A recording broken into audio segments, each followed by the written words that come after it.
Hey guys. Hi everyone. Turn around. Hi, so everybody, we come back here with the second part of our video. Wow, it looked like you got a basket. Can you pick it up and show everybody? Let me see. Oh my God, this is over about 12 to 15 pounds.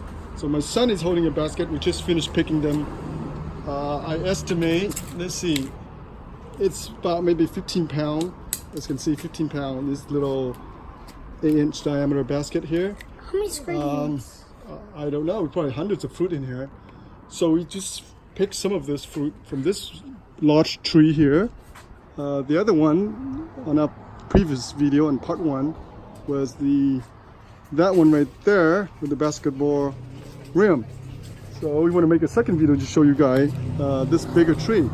Now we actually have three fruit tree here in this property, and I'm going to show them the other one. But let's talk about this one. And you okay? My son is really tired holding the basket. So should we put the basket down in here? Right? Leave it here. Go ahead and go play with the dog. So this tree is much bigger, as you can see. It's probably up to about 20 feet tall now. And we prune heavily. We pruned a lot of them already last year. And last year didn't give us much fruit because the fruit was kind of damaged. But this year, the fruit production is just absolutely phenomenal. And let me zoom in on one of the cluster. Look at this. What's so amazing about this year is the cluster of fruit is so amazing, so tight. Literally, the fruit is just jam-packed into a very tight cluster, as you can see here. Look at the, roughly, if you do a quick count, 1, 2, 3, 4, 5, maybe 50 fruits on this tiny little branches here. And the branches, again, just completely bent downward. Literally, the entire large branch just completely bent. So this is just amazing. And the cluster is just absolutely beautiful. And as you can see here, some of this little spot here. So I start pulling out the fruit. That will help alleviate some of the weight pressure on the branch. Again, on my last video, I mentioned when you pick this, normally you cut off the entire branch, and that's how you present it, and that's how you give it to your friends and relatives. It's gorgeous and it's beautiful. But for practicality reason, I pick them fruit by fruit, so the other fruit can develop, and I can save a lot of space in my baskets. That's why I just decided to pull out each fruit at a time. It's going to take a little longer, but it's worth it. So this is one of the tree that we planted. Maybe they moved here in 1998, so this is over 20 years ago, and it was planted maybe 5-6 years after that. So this tree's been here almost 15 years, and the tree behind me is slightly younger. They both come from the same kind of pedigree or variety. There are several, maybe a dozen different variety of Longan. This is the best kind, and I couldn't really tell you what's the cultivar, what's the name of this variety. But one thing I know this, and my in-law, the one who, the person that planted this tree, told me that when choosing a Longan tree, look for deep, dark leaves. All right, now I don't have anything here to compare to you, so that's gonna defeat the purpose. But there are several varieties. The leaves, you want the leaves to be very dark variety, and the fruit size typically the size of a quarter in diameter. Right? I mentioned it before that there are bigger fruit, but some of them just very meaty, a lot of flesh, but the taste is not as good. This variety here, the taste is absolutely beautiful. The sweetness is phenomenal. It's almost 1 out of 10. It's like a 10. It's sweet like sugar.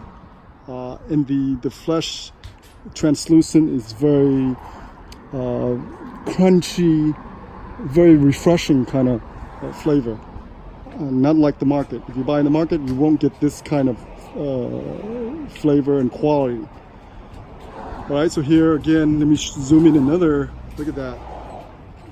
Look at this cluster here. Hundreds of fruit, and look at literally completely. It was about 6 feet up, and now it's come down to about 4 feet because of the weight. Look at that. Isn't that gorgeous? You like that? You all right? You okay? They're just looking. So I want to show everybody another tree, but I just want to go through here and show more. Obviously on top the fruits are much smaller, and that's where all the low-hanging fruit are much bigger.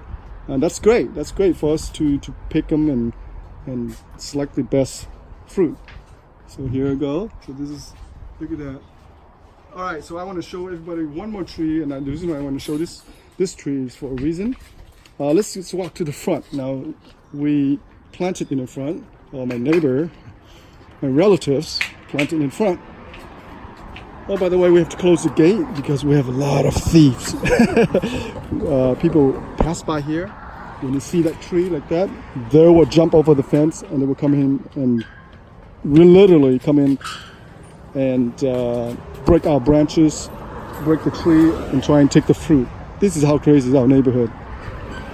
So this is one of our fruit trees. This is not Longan. It looks like it, but it's not. The gate is closed, so I want to film it from the outside, from the sidewalk here. Here we are. Here you go. So this is it. And look at this tiny tree. Sorry about the noise. It's about 6 feet, maybe 7 feet on top there, and the fruit's already forming. It's already producing a lot of fruit, as you can see, for this tiny little tree.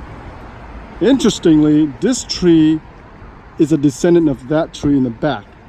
Literally, I propagated this tree about 4 years ago, and then we planted maybe over a year, 2 years ago, and now it's already fruiting. As you can see here, look at the branch, right? Bent again with all the heavy fruit sets. When it comes to propagating, air propagating, the fruit will form very quickly, and you get the same exact genetic of that parent tree. So literally, this is just a branch coming from the other tree, from the tree in the back. So literally, the genetics, everything's exactly identical. How the fruit production will form depends on the soil, depends on the water level and nutrients and all that stuff. But in terms of genetics, they are exactly identical. And the fruit here is just as beautiful as you can see here. It look a little dry because the water level is not as good here and the soil is not as good. Over there in the back, you see a lot of cement.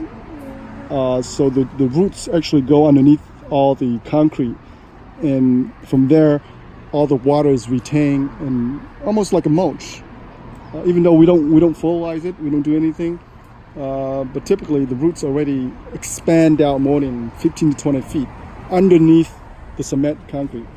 So there's plenty of moisture. Here, it's a little bit slightly different because this patch is very dry, you can see here. All right, so I just want to show everybody this tree, another beautiful Longan tree. And Longan, by the way, is one of the most popular favorite fruit tree in Asia. And you almost consider, I would say a more of a luxury sort of item. Even though you see them throughout the market, you see them in the store often. It's not rare. I wouldn't say it's rare, but it's difficult to find good quality Longan.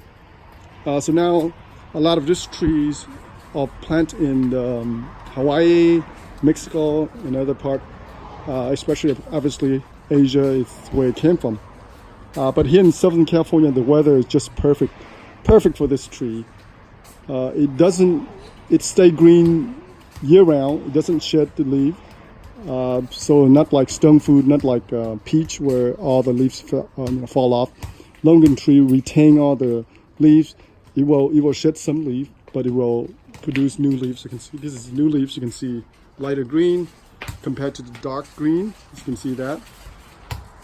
All right. So once we harvest all the fruits this season, we will prune the tree and trim off all the branches that already produce the fruit.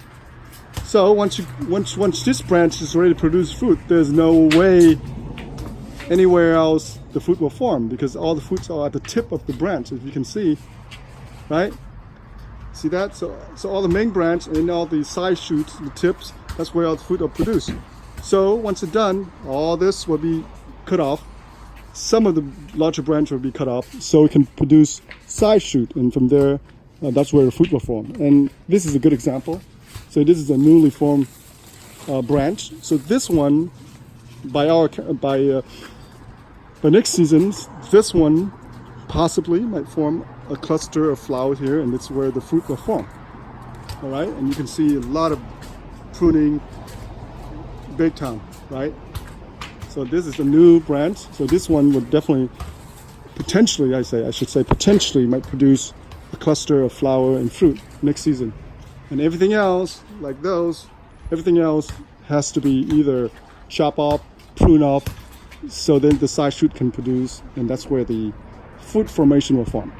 All right, last comment is that this fruit, you do not see any, we don't see any bugs, right? Yeah. Yeah, on this tree here, because you have a lot of cement here and concrete here, so there's not a lot of bug and activity on the floor, and it receives a lot of sunlight all throughout the surrounding it.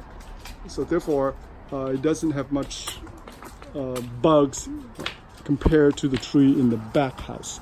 So the tree in the back always get affected by some of the ghost bug. My son called them ghost bug, and sometimes fungus. But this tree does not have that problem at all. The only thing this tree has is that a lot of bird nesting in there, and sometimes they do their thing, and All right, is that all for our video for today? You guys want to say anything else? You guys want to play ball? All right, so we will be picking more of this fruit, and we will give them away to some of our relatives, and we will enjoy some of them ourselves. Right? Hopefully, I can answer some of you guys' questions. Thank you for watching, and please subscribe to our videos. We'll hope to see you back again. Bye for now.